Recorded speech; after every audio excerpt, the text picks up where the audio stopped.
Hi, this is Naresh Kumar. Welcome back maths Naresh ఈ class. ఇవాళ 10th class మ్యాథ్స్కి సంబంధించిన కోఆర్డినేట్ జామెట్రీ అనే చాప్టర్లో నుంచి 8 మార్కులకి సంబంధించిన ప్రాబ్లమ్ని డిస్కస్ చేద్దాం. ఓకే, అది చాలా ఈజీగా ఉంటుంది. ఒకసారి రఫ్లో చెప్తాను, ఎలా చేయాలో ఒకసారి చూద్దాం.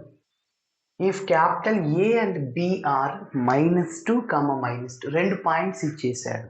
2, -4 ఒక రెండు పాయింట్స్ ఇచ్చాడు. అయితే find the coordinates of P. P యొక్క కోఆర్డినేట్స్ కనుక్కోవాలి. అంటే దాని మీనింగ్ ఏంటి? పి ఆఫ్ XYని కనుక్కోవాలి. మరి పి ఆఫ్ XYని కనుక్కోవడానికి ఇక్కడ ఒక కండిషన్ ఇచ్చాడు. A P = 3/7 into A B. ఈ కండిషన్ని ఉపయోగించుకోమంటున్నాడు. And P lies on the line segment. Line segment అంటే రెండు పాయింట్స్ని జాయిన్ చేస్తే ఒక లైన్ సెగ్మెంట్ వస్తుంది. సో ఒక పి అనే పాయింట్ అనేది ఆ లైన్ పైన ఉంది అంటున్నాడు. ఓకే, రెండు పాయింట్స్ని జాయిన్ చేశాను, ఒక లైన్ వచ్చింది. ఓకే, ఆ లైన్ పైన పి అనే పాయింట్ ఉంది అంటున్నాడు. సరే, ఓకే. సో మీరు అబ్జర్వ్ చేస్తే ఒక పాయింట్ అనేది పి అనే పాయింట్ అనేది ఏబిని ఏ రేషియోలో డివైడ్ చేస్తుంది అనేది కనుక్కోవాలి. అందుకోసమే ఈ క్లూ అన్నమాట. ఓకే, పి ఆఫ్ XY కనుక్కోవాలి అంటే మనకు ఒక ఫార్ములా ఉంది. Let P divides AB in the ratio, దాన్నే M:N ఇంటర్నల్లీ అంటాం. ఈ పాయింట్ ఏబికి ఇంటర్నల్ లోపల ఉంది కాబట్టి ఇంటర్నల్లీ అంటే నేను ఫార్ములా ఏం చెప్పాను? ఎక్స్టర్నల్లీ అంటే మైనస్ అని చెప్పాను. రెండు పాయింట్స్కి పాయింట్ బయట ఉంటే ఎక్స్టర్నల్లీ అంటాము, ఇన్సైడ్ ఉంటే ఇంటర్నల్లీ. సో ఈ ఐ అంటే ప్లస్ అని చెప్పాను. ఐ ప్లస్ ఇంటర్నల్లీ అన్నప్పుడు ప్లస్, ఎక్స్టర్నల్లీ అంటే మైనస్. అంటే ఫార్ములాలో నేను చెప్పేది. కాబట్టి ఎట్లా గుర్తుపెట్టుకున్నా? ఈ అంటే ఎలక్ట్రానిక్ ఛార్జ్కి, ఎలక్ట్రానిక్ యొక్క ఛార్జ్ నెగిటివ్. ఓకే, సో కాబట్టి ఇది గుర్తుపెట్టుకోండి. ఈ అంటే ఎలక్ట్రానిక్, ఇక్కడ ఏంటి? ఈ అంటే ఎక్స్టర్నల్లీ ఉన్నప్పుడు మైనస్. ఒకటి గుర్తుపెట్టుకోండి, ఇంకొకటి ఈజీ అయిపోద్ది. ఈ మైనస్ కదా. నెక్స్ట్ ఐ అంటే ఇంటర్నల్ అంటే ఇంకా ప్లస్ అనమాట ఫార్ములాలు. సో అయితే MX2 + NX1 divided by M+N. నేను చెప్పాను కదా, ప్లస్ అంటే ఇక్కడ ఆ సింబల్ మిడిల్లో. ఒకవేళ ఎక్స్టర్నల్లీ అని వచ్చింది అనుకునే మైనస్.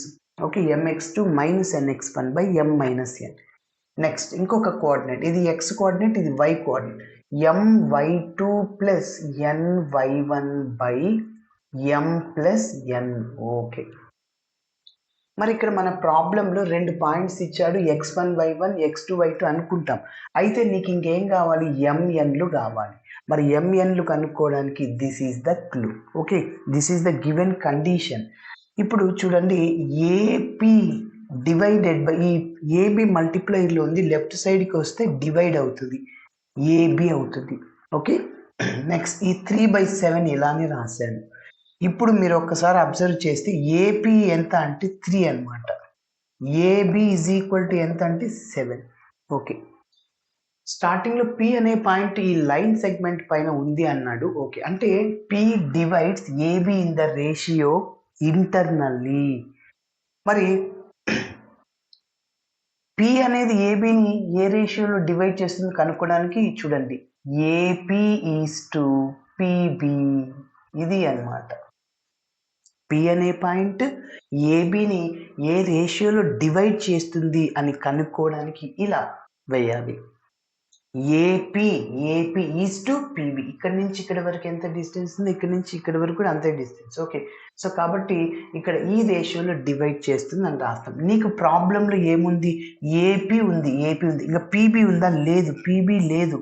సో కాబట్టి క్లూ ఏబీ ఇచ్చేసాడు. చూడండి, ఇక నీకేం కావాలి? పీబీ కావాలి. నీ టార్గెట్ ఏంటి? పీబీ కావాలి. ఎన్ని యూనిట్స్ అనేది. ఓకే, సో మొత్తం తెలుసు మనకి. ఏబీ తెలుసు, ఇదంతా తెలుసు.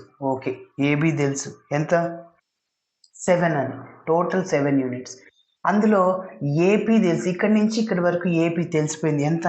3 అనమాట, 3 యూనిట్స్. ఇప్పుడు ఇంకా ఇక్కడి నుంచి పీబీ కనుక్కోలేమా? ఎస్, కనుక్కోవచ్చు. ఈ టోటల్లో నుంచి ఇది తీసేసేయండి. 7 - 3 ఎంత? 4. ఓకే, కాబట్టి పీబీ ఎంత?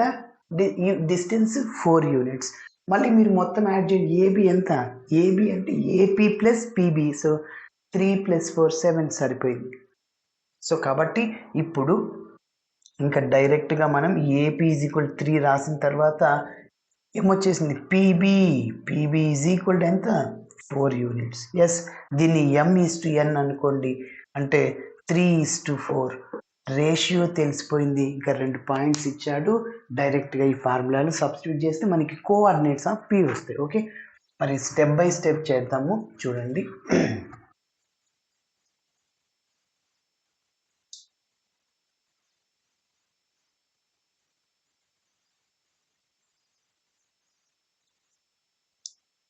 ఓకే, ఇచ్చిన పాయింట్స్ రాస్తున్నాను. గివెన్ పాయింట్స్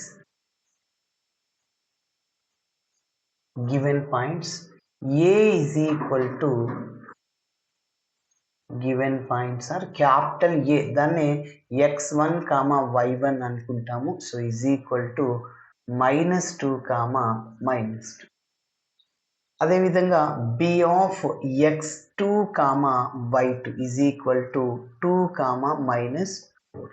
ఓకే, నెక్స్ట్ ఇప్పుడు మనకి ఇచ్చిన కండిషన్ని రాస్తాను. Okay, so also given that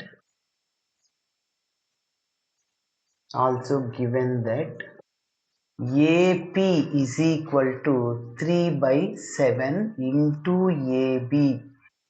okay, ఇక్కడ నుంచి మనకి AB అనేది మల్టిప్లైర్లో ఉంది, లెఫ్ట్ సైడ్కి వస్తే డివైడ్ అవుతుంది. Okay, is equal to 3/7. కాబట్టి ఇది B, ఇది A. ఏబి లైన్ సెగ్మెంట్ని ఒక పాయింట్ P రేషియోలో డివైడ్ చేస్తుంది. సరే, ఏపీ అంటే తెలిసిపోయింది. ఇక్కడ నుంచి ఏపీ తెలిసిపోయింది ఎంత? 3 యూనిట్స్ అని. ఏబి టోటల్ తెలుసు, ఏబి ఎంత? 7 యూనిట్స్ టోటల్ అనమాట. ఇంకా ఇది కనుక్కోవాలంటే ఇందులోంచి తీసేసేది. ఏబి మైనస్ ఏపీ ఎంత అంటే 4 అనమాట. ఓకేనా? సో కాబట్టి మనకేం కావాలి ఇప్పుడు? పీబీ కావాలి. So P B is equal to, ఇక్కడ ఒక చిన్న పాయింట్ రాసేద్దాం, A P is equal to 3. Okay, next అదేవిధంగా ఏబీ ఈజ్ ఈక్వల్ టు 7. ఇప్పుడు పీబీ కనుక్కోవడానికి ఏంటి? ఏబీలో నుంచి ఏంటి? ఏపీని తీసేసేయండి. సో అంటే 7 - 3 4 అవుతుంది. ఓకే, సో ఇప్పుడు మనకి ఇంకేం కావాలి? ఏపీ ఈజ్ టు పీబీ ఎంత? 3:4 అనమాట. Therefore AP is to PB is equal to ఎంత? ఏపీ అంటే 3, పీబీ అంటే 4. ఓకేనా? ఎస్. సో ఇప్పుడు దీన్నే మనము M:N అనుకుంటాము. అంటే therefore P divides AB in the ratio 3:4 internally అని చెప్పచ్చు. Okay, yes. Therefore P divides AB in the ratio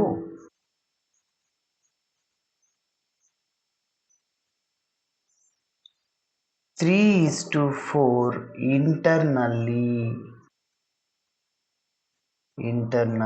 okay, మరి ఫార్ములా కోఆర్డినేట్స్ ఆఫ్ Pకి ఫార్ములా ఏంటి? Therefore P of x, y is equal to, formula ఏంటంటే mx2 plus nx1/m plus n.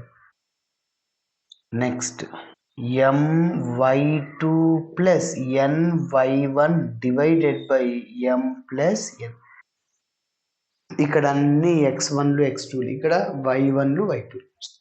So అన్ని మన దగ్గర ఉన్నాయి, సబ్స్టిట్యూట్ చేసేద్దాం. P of x, y is equal to m అంటే ఎంత? 3, n అంటే 4.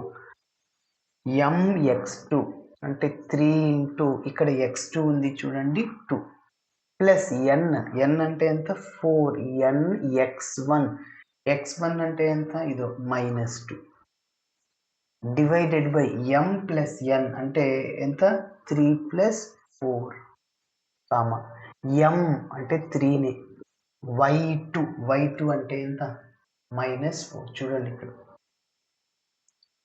-4 ప్లస్ n అంటే 4 నెక్స్ట్ y1 అంటే ఎంత -2 divided by m plus n అంటే 3 plus 4 so p of x comma y is equal to so 3 into 2 6 plus into minus 4 into 2 8 అవుతుంది 3 plus 4 ఎంత 7 comma plus into minus so 3 into 4 12 అక్కడ minus కాబట్టి -12 plus into minus ఏమవుతుంది -4 to 8 divided by 7 6 minus 8 అంటే